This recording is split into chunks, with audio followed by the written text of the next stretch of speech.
जय हो लड्डू गोपाल की।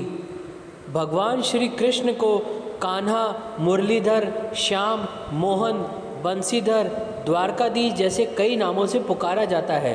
इनमें से एक सबसे खास है लड्डू गोपाल। तो भगवान कृष्ण का नाम लड्डू गोपाल क्यों पड़ा, आइए जानते हैं इसके पीछे की कहानी। कहते हैं ब्रिज भूमि में भगवान श्री कृष्ण के एक परम भक्त थे कुंभन दास, जिनका एक पुत्र था रघुनंदन। कुंभन दास श्री कृष्ण की भक्ति में लीन रहता थे और उन्हें छोड़कर कहीं नहीं जाते थे। एक बार उन्हें वृंदावन से भागवत करने का न्योता आया। पहले तो कुंभन दास ने उन्हें मना कर दिया, फिर लोगों के बहुत ज़्यादा जोर देने पर वे मान गए। उन्होंने सोचा कि भगवान की सेवा की तैयारी करके जाएंगे और कथा करके वापस लौट आएंगे। कुंभन दास ने भोग की सारी तैयारी करके अपने बेटे रघुनंदन को समझा दिया कि ठाकुर जी को भोग लगा देना, और कथा के लिए चले गए। रघुनंदन ने भोजन की थाली ठाकुर जी के आगे रखी और उनसे भोग लगाने का आग्रह किया।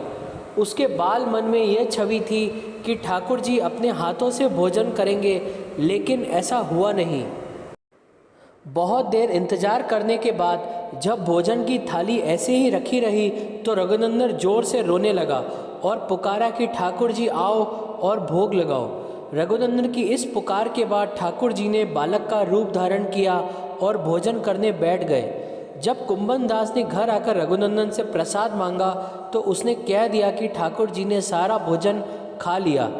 कुंभन दास को लगा बच्चे को भूख लगी होगी, वही सारा भोजन खा गया होगा, लेकिन अब यह रोजाना होने लगा। तब कुंभन दास को शक हुआ तो उन्होंने एक दिन लड्डू बनाकर थाली में रखे और छुपकर देखने लगे कि रघुनंदन क्या करता है। लड्डू की थाली रघुनंदन ने ठाकुर जी के आगे रखी तो उन्होंने बालक का रूप धारण किया और लड्डू खाने लगे। कुंभन दास ने यह सब छुपकर देख रहा था। जैसे कि ठाकुर जी बालक के रूप में प्रकट हुए, कुंभन दास भागता हुआ आया और प्रभु के चरणों में गिरकर विनती करने लगे। उस समय लड्डू गोपाल के एक हाथ में लड्डू था और दूसरे हाथ का लड्डू मुंह में जाने ही वाला था, लेकिन इतने में वे जड़ हो गए।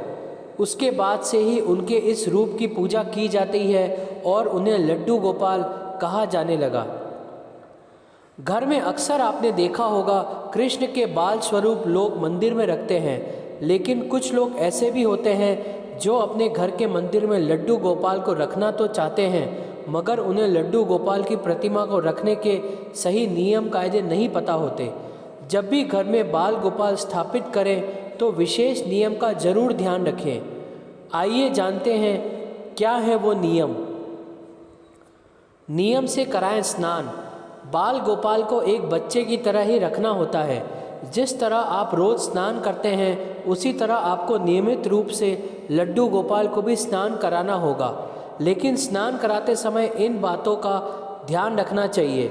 लड्डू गोपाल को स्नान कराने के लिए दूध, दही, शहद, गंगाजल, घी का इस्तेमाल करना चाहिए।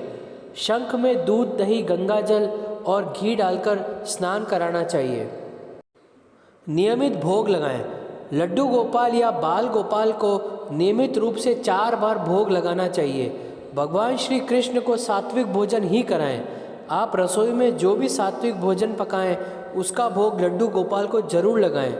वैसे आप माखन मिश्री, बूंदी के लड्डू, खीर और हलवे का प्रसाद भी चढ़ा सकते हैं। आपको बता दें कि श्री कृष्ण को खीर अति प्रिय है। रोज आरती करें। बाल गोपाल की नियमित रूप से आरती भी जरूर करें।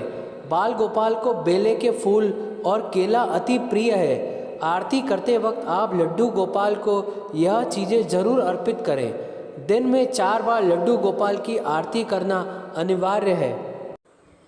कभी ना छोड़ें अकेला।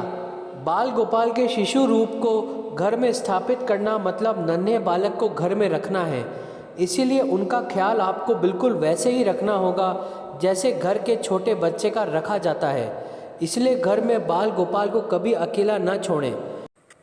यदि आप लंबे समय के लिए कहीं जा रहे हैं तो उन्हें संग लेकर जाएं और उनकी पूजा जरूर करें। जय हो कृष्ण कन्हैया लाल की।